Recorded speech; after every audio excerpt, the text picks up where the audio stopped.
வணக்கம். தாய்நாடு செய்திகளுடன் நான் நிரோஷன். நாடாளுமன்ற உறுப்பினர் ராமநாதன் அர்ஜுனா குற்றப்புலனாய்வு திணைக்களத்தில் முன்னிலையாகி வாக்குமூலம் ஒன்றை வழங்கியிருக்கின்றார். இது தொடர்பாக அர்ஜுனா எம்பி தெரிவித்த போது தன்னை குற்றப்புலனாய்வு திணைக்களத்தில் முன்னிலையாகுமாறு நாடாளுமன்றத்திற்கு கடிதம் அனுப்பப்பட்டதாக தெரிவித்தார்.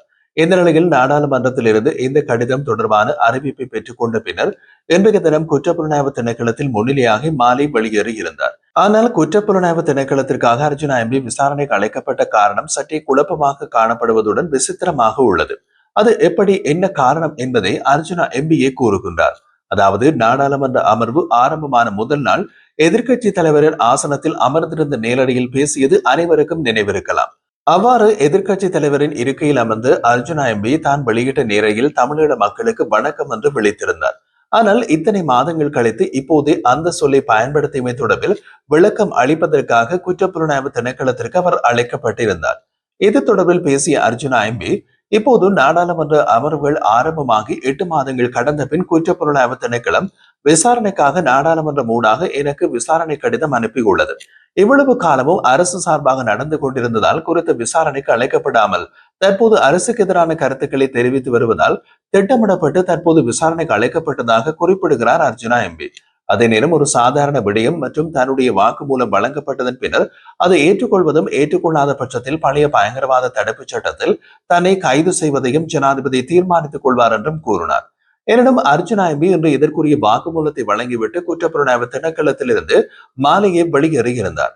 இவ்வளவு காலம் விடுத்து தற்போது குற்றப்புலனாய்வு திணைக்களத்திற்கு அழைத்திருப்பதற்கு பல்வேறு தரப்பட்ட காரணங்கள் இருக்கலாம் என்றும் அர்ஜுனா எம்பி சந்தேகம் கொள்கிறார். குறிப்பாக நாடாளுமன்ற சிறுபுரிமை தொடர்பான விவாதங்கள் இடம்பெற இருக்கும் நேரத்தில் குறித்த விசாரணை கடிதத்தை காட்டி இந்த விடயத்திற்காகவே குற்றப்புலனாய்வு திணைக்களத்திற்கு அழைக்கப்பட்டதாக ஒரு காரணத்தையும் திணிக்கலாம். நாங்கள் இந்த அரசாங்கத்திற்கு எதிரானவர்கள் அல்ல என்பதை அரசாங்கம் விளங்கிக் கொள்ள வேண்டும். எங்களுடைய பார்வையில் மஹிந்த ராஜபக்சவாக இருக்கலாம், அனுருகுமார திசாநாயக்கவாக இருக்கலாம், ஏன் மீண்டும் ரணில் விக்ரமசிங்கவாக கூட இருக்கலாம். ஆனால் இவர்களிடமிருந்து தமிழர்களுக்கு நீதி நியாயம் என்பது கிடைக்கப் போவதில்லை. அதை எதிர்பார்க்கவும் முடியாது என்று அர்ஜுனா எம்பி கூறினார். இந்த நிலையில் என்னுடைய அரசியல் சிங்கள மக்களுக்கு பிடித்திருக்கிறது. சிங்கள மக்களின் மனங்களை நாம் வென்று கொண்டிருக்கிறோம். எனவே நாம் அடுத்து செய்ய போகும் அரசியலில் இனம் மதம் பாராமல் சிங்கள முஸ்லிம் மக்களையும் இணைத்துக் கொள்ள இருக்கிறோம் என்று அர்ஜுனா எம்பி குறிப்பிட்டார்.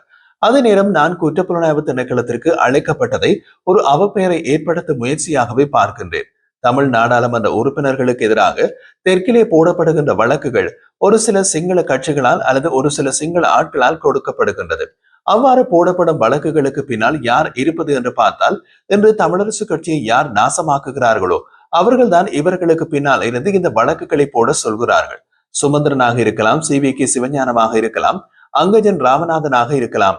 எனினும் நான் யாருடைய பெயரையும் வெளிப்படையாக குறிப்பிடவில்லை. எனினும் தமிழரசு கட்சியினை சின்னாபின்னமாக்கி கொண்டிருக்கும் ஒரு நபரே இந்த வழக்குகளுக்கு பின்னால் நிச்சயமாக இருப்பார் என்பதை நான் சந்தேகிக்கிறேன் என்றும் அர்ஜுனா எம்பி தெரிவித்திருந்தார். அர்ஜுனா எம்பி கூறியுள்ள மற்றொரு கூற்று தமிழ் திரைமறைவு அரசியலில் ஏதோ நடக்கிறது என்ற சந்தேகத்தை ஏற்படுத்துகிறது. மாகாண சபை தேர்தலில் போட்டியிட்டு முதலமைச்சர் ஆவதற்கு விருப்பம் தெரிவித்தார் முன்னாள் நாடாளுமன்ற உறுப்பினர் சுமந்திரன்.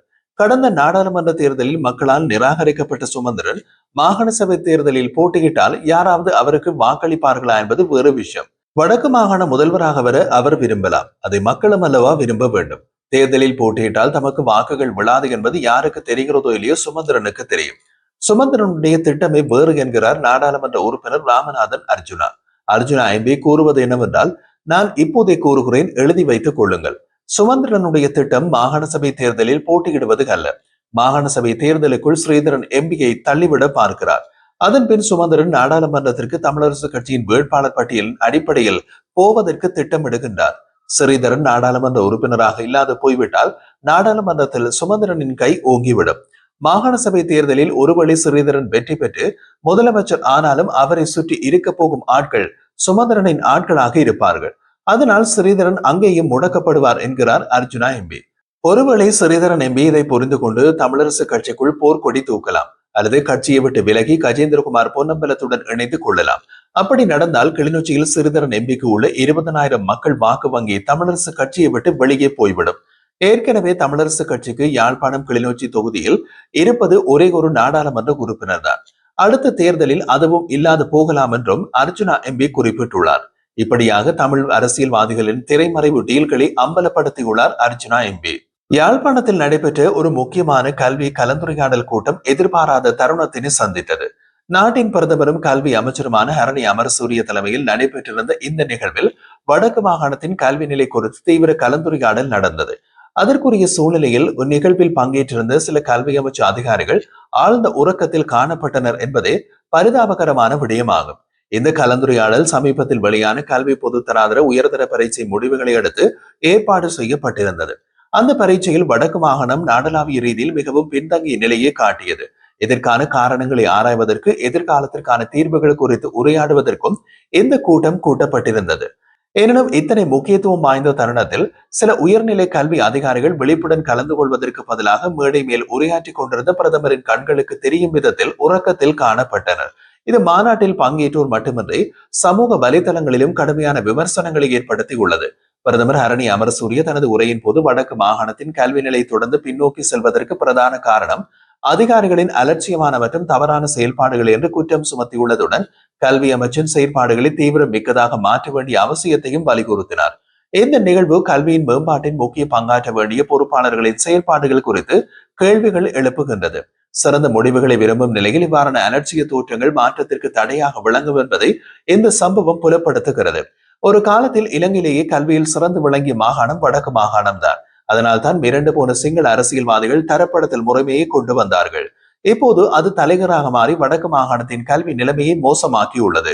யாழ்ப்பாணம் செம்மணி சித்துப்பாந்தி பகுதியில் நடைபெற்று வரும் மனித புதைகுழி விசாரணைகள் மேலும் பல அதிர்ச்சி தகவல்களை வெளிப்படுத்தி வருகின்றன. கடந்த சில வாரங்களாக இதுவரை 2 முக்கியமான புதைகுழிகள் கண்டுபிடிக்கப்பட்டு அகழ்வு பணிகள் முன்னெடுக்கப்பட்டு வருகின்றன. இந்த நிலையில் அதற்கு அருகில் உள்ள பல இடங்களிலும் மனித எச்சங்கள் இருக்கலாம் என ஸ்கேன் ஆய்வுகளின் மூலம் உறுதி செய்யப்பட்டுள்ளது. மனித உடலங்கள் மற்றும் எலும்பு தசைகளில் இடமின்மையை கண்டறியும் GPR ரக அதிநவீன ஸ்கேன் தொழில்நுட்பத்தை பயன்படுத்துவதற்காக பாதுகாப்பு அமைச்சின் அனுமதி முன்பே கோரப்பட்டிருந்தது. எனினும் அந்த அனுமதி இதுவரை வழங்கப்படவில்லை. இதனால் ஸ்ரீ ஜெயவர்தனபுர பல்கலைக்கழகத்திலிருந்து ஸ்கேன் இயந்திரம் ஒன்று பெற்றுக்கொண்டு உரிய அனுமதியின்றி ஆய்வுகள் மேற்கொள்ளப்பட்டன. இந்த ஸ்கேன் ஆய்வின் போது மேலும் பல இடங்களில் மனித எச்சங்கள் இருப்பது கண்டுபிடிக்கப்பட்டுள்ளது. இந்த தகவலை பாதிக்கப்பட்ட உறவுகளுக்கு சட்ட உதவி வழங்கும் சட்டத்திரணி BS நிரஞ்சன் உறுதிப்படுத்தியுள்ளார். அவரது கூற்றுப்படி இந்த பகுதியில் அமைந்துள்ள நிலத்தில் மனித உடற்கூறுகள் மறைந்திருக்கும் சாத்தியம் மிக அதிகமாக உள்ளது. ஏற்கனவே கண்டுபிடிக்கப்பட்ட புதைகுழிகளில் இருந்து மீட்கப்பட்டுள்ள சான்று பொருட்கள் பொதுமக்கள் பார்வைக்கு வைக்கப்பட உள்ளன. இன்றைய தினம் செவ்வாய்க்கிழமை பிற்பகல் 1:30 மணி தொடக்கம் மாலை 5 மணி வரை சித்துப்பாத்தி வளாகத்தில் அந்த சான்றுகள் பொதுமக்கள் பார்வைக்கு வைக்கப்படும். இந்த சம்பவங்களால் தமது உறவுகளை இழந்தவர்களுக்கான உணர்வு பூர்வமான தருணமாக இது அமையும் என்றும் எதிர்பார்க்கப்படுகிறது. சட்டத்தரணி நிரஞ்சன் மேலும் கூறுகையில் தங்கள் உறவுகளை தேடி வரும் மக்களால் அச்சமின்றி வருகை தந்து சான்றுகளை பார்த்து அடையாளம் காண முடியும் என்று தெரிவித்திருந்தார். இலங்கை மனித உரிமைகள் ஆணைக்குழுவின் 3 உறுப்பினர்கள் அடங்கிய குழு ஒன்று நேற்று சித்துப்பாத்தி பகுதியில் நேரில் சென்று ஆய்வு நிலைமைகளை மேற்கொண்டது. இந்த குழுவில் பேராசிரியர் தங்கமுத்து தனராஜ் உட்பட 3 பங்கேற்றிருந்தார்கள். நிலவரத்தை நேர்வில் பார்வையிட்ட பின்னர் பேராசிரியர் தனராஜ் இந்த விசாரணைகள் குறித்து யதார்த்தமான அறிக்கைகள் உடனடியாக வெளியிடப்பட வேண்டும் என்று வலியுறுத்தினார். சித்துப்பாத்தி மனித புதைகுழி விசாரணைகள் இன்னமும் தீர்ந்திராத காலத்திற்கான பீதி மற்றும் நீதிக்கான தேடலின் பிரதிபலிப்பாகவே காணப்படுகிறது. That space must be continuously provided to the experts on the ground, but if more support is needed, we will certainly recommend that to strengthen the process. This is a very sensitive issue, it's a very emotional issue, and there has to be some level of restraint when reporting on this issue. So I ask the media also to report responsibly, report the facts, quote people who are knowledgeable on the issue and on the ground, and make sure that the correct impression is communicated to the public, because that is extremely important. There will be various forces that try to disrupt what is happening today. So we are all collectively responsible to make sure that this happens in an independent manner and we see the outcome that the people can be satisfied with. So that is a request that I am making to all the media as well.